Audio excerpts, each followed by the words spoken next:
Season 37, War number 8, and we are up against Sålty. Today my team will be Tigra, Kitty, and Omega Sentinel.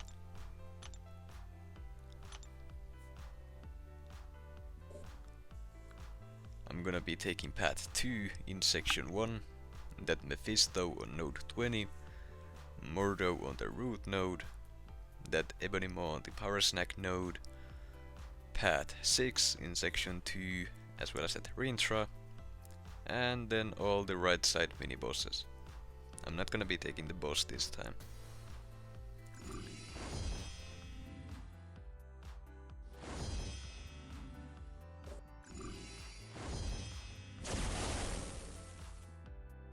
Up first we have this thing on the strike counter fury and power struggle node.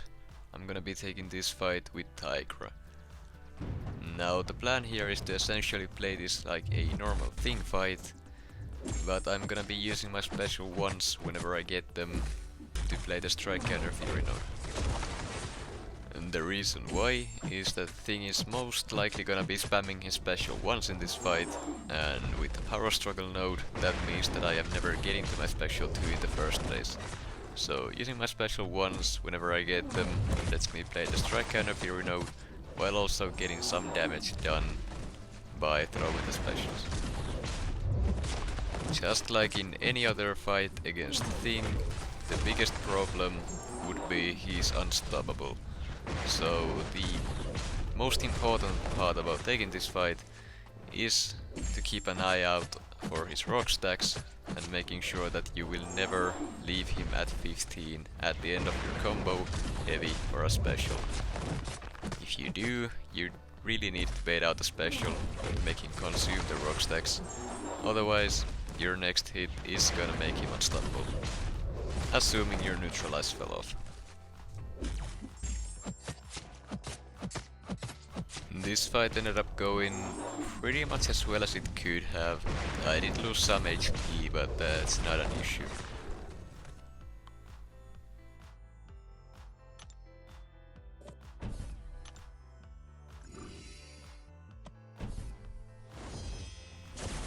Next we have an Immortal Hulk on the strike counter fury and brute force node.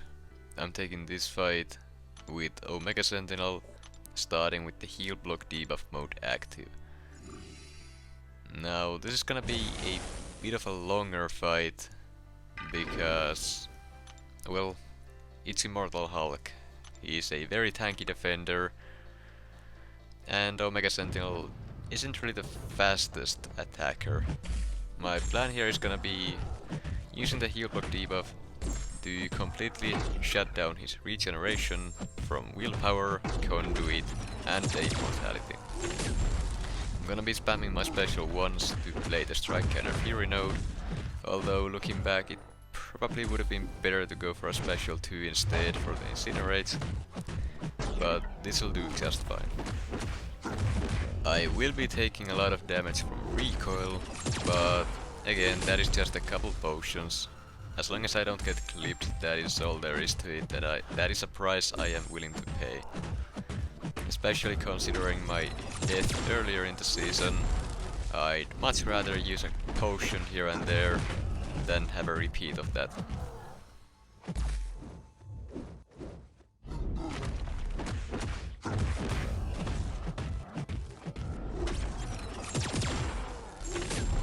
Now, as usual, the biggest problem with Immortal Hulk is his immortality and the unblockable phase he has while it's active. You really don't wanna get clipped by him because it hurts. That burst damage on his mediums is not a joke, even if he doesn't have that much rage build up. As for his regeneration, well, the heal block debuffs completely shut that down, so after the immortality phase ended, all I needed to do is just hit him once and he dropped.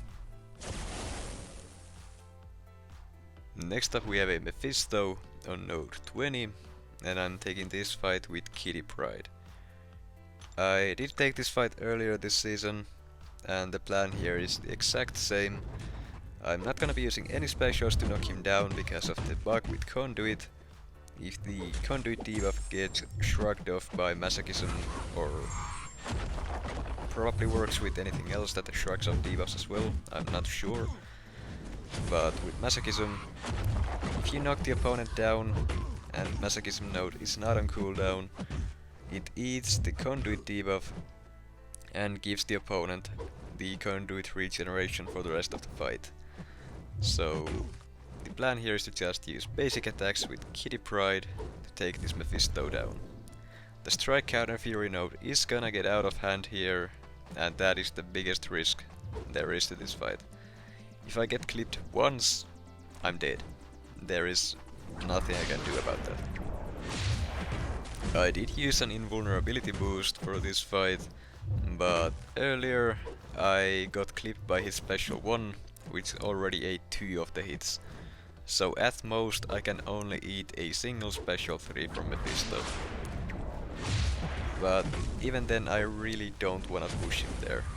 If he uses his special 3 while I have more than 2 bars of power, he's gonna power drain me to 0 and gain a permanent incinerate aura, which means that he's permanently gonna be gaining power. That is not something you really wanna deal with in a fight where you're gonna drop from a single hit from basically anything. As long as Mephisto is playing nice and is throwing those specials, this is a very simple fight. But if he doesn't, well, that's a risk you're gonna have to take if you want to do this fight. The AI ended up being very passive at times during the fight, but I did end up getting the solo here. Although I am not a big fan of that fight, it is very scary.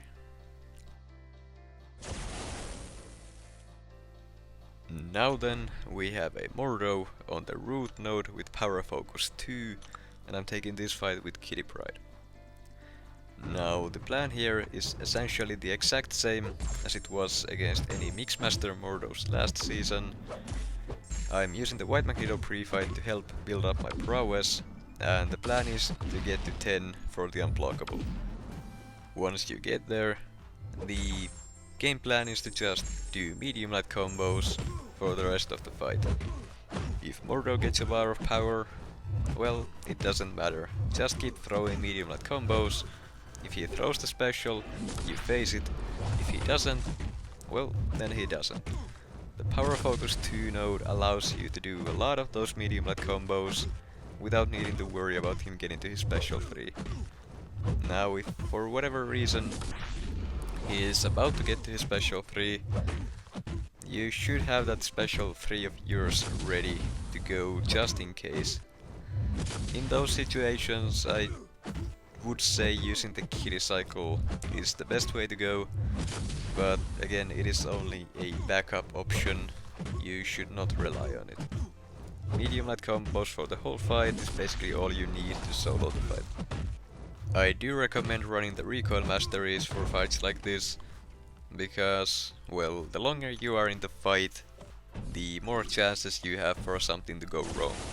So it's better to just go in and out as quick as you can. Next up we have a lovely Ebony on the power snack node, and I'm taking this fight with Omega Sentinel starting in the tracking debuff mode. The tracking debuff allows Omega Sentinel to completely bypass miss, so there is no need to worry about Ebony falter mechanic, and Omega Sentinel's immunity to nullify allows you to bypass the power snack completely. So essentially all there is to this fight is just don't need a specialty from Ebony. That is basically the only way you can die here, so wouldn't recommend it. And I've tried it. It didn't end well. Although it was on a different node, but still the end result is the same. As long as you don't eat a heavy attack or drop your tracking debuffs, there is no way for Ebony to inflict that degeneration on you, unless you eat that special too.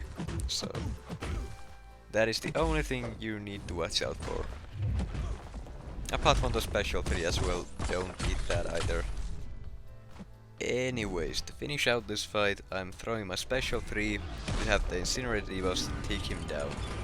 They will deal more than enough damage to finish him off, especially if I can get them paused. And yeah, since that special 3 pushed Ebony more above 1 bar of power, he inflicted me with a Power Sting debuff, which also triggered from the same special 3. I'm not exactly sure why that happens, but it does.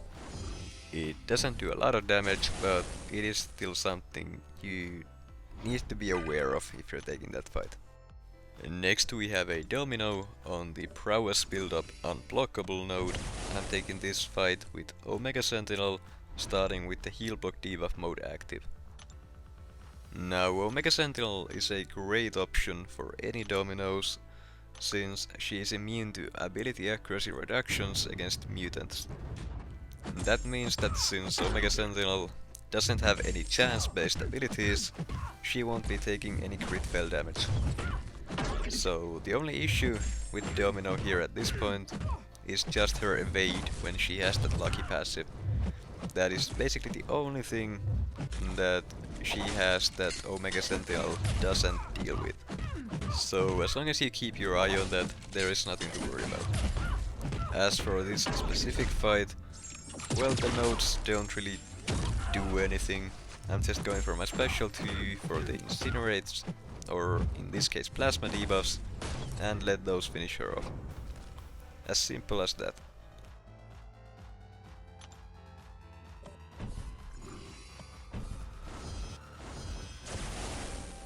Next up we have a Guardian on the Prowess build-up unblockable node, and I'm gonna be using Pryde here.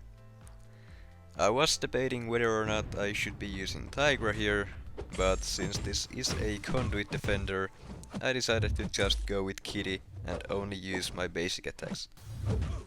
It is gonna be a slower fight, but as long as I don't get clipped by any of his specials, I should be just fine. Now there is also the Hard Knock Life node, which inflicts a passive disorient on me whenever I parry the opponent. That disorient can cause my parries to fail, but that only really comes into play at the start of the fight. Once I get to 10 prowess or more, I get my openings by simply being unblockable. So it's not an issue either. Now some of you may be wondering why Guardian isn't able to block my attacks here even though I'm unblockable. And that's because Guardian can only block unblockable special attacks from mutants, not basic attacks. So, as long as I'm not using specials, there is nothing to worry about.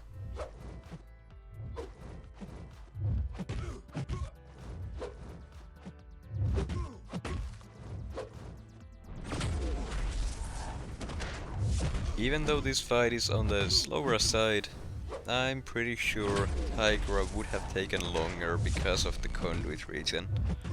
So, I do believe I made the right call.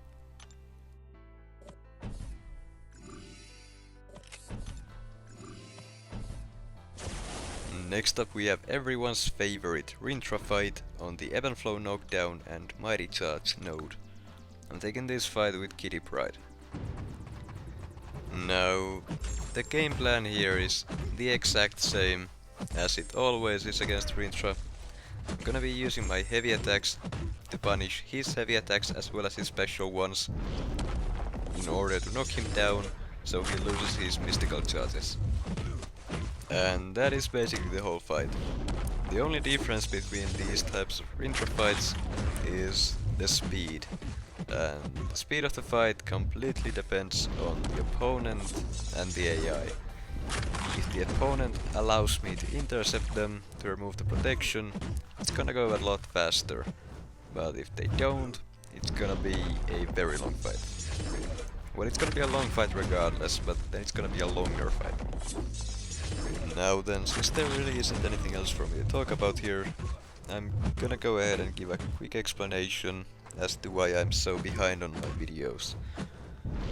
Now, at the time of recording this, there is less than a week to the start of Season 38, and I'm still 4 wars behind, excluding this one.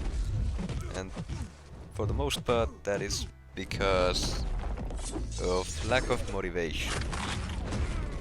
I haven't talked about it before, but I do suffer from depression, and the past few weeks have been pretty rough so far. So that is the reason why the videos are as late as they are. However, I am doing my best to get these out before Season 38 starts, and I'm gonna be doing my best to get those videos out on time.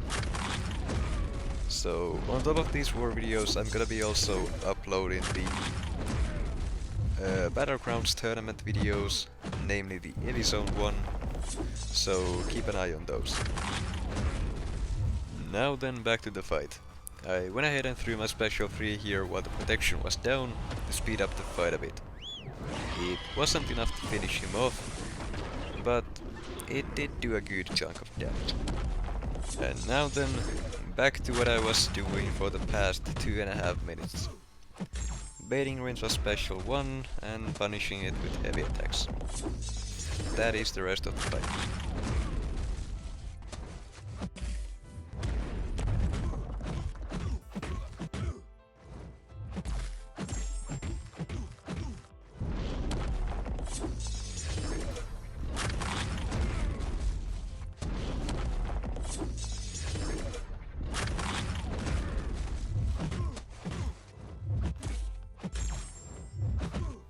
And finally, he goes down.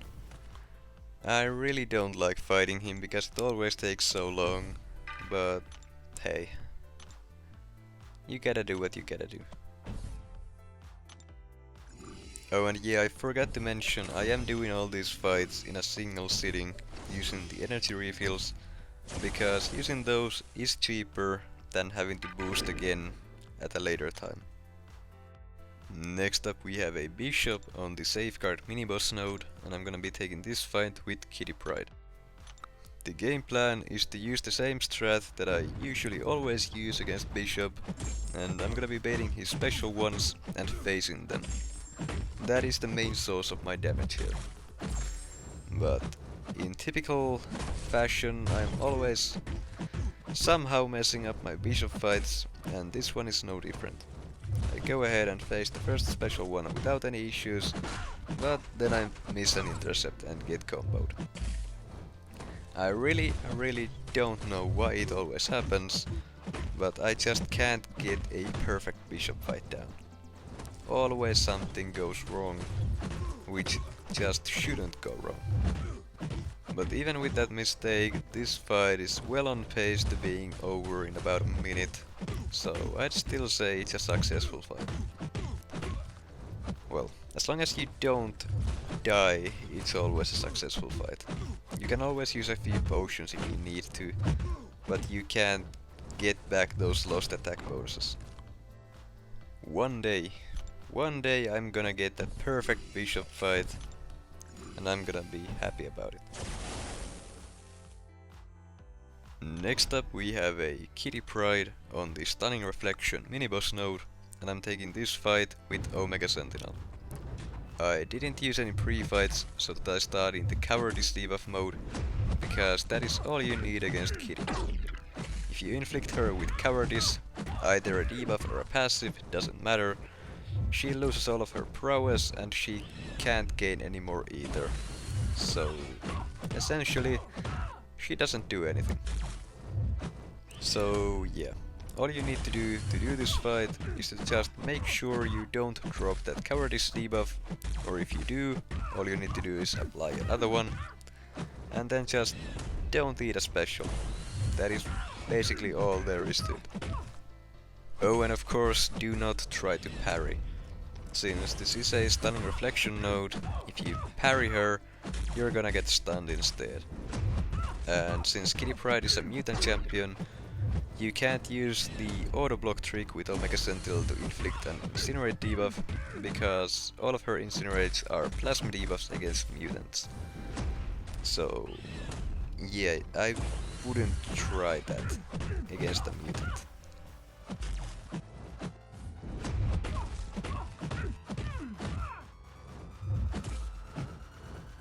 fight is getting close to an end here, and yeah, there really isn't anything to say about this one. The fight was basically over the moment I got that cowardice up at the very start of the fight. That being said, just never go with the tracking debuff against Kitty. Always use the cowardice instead.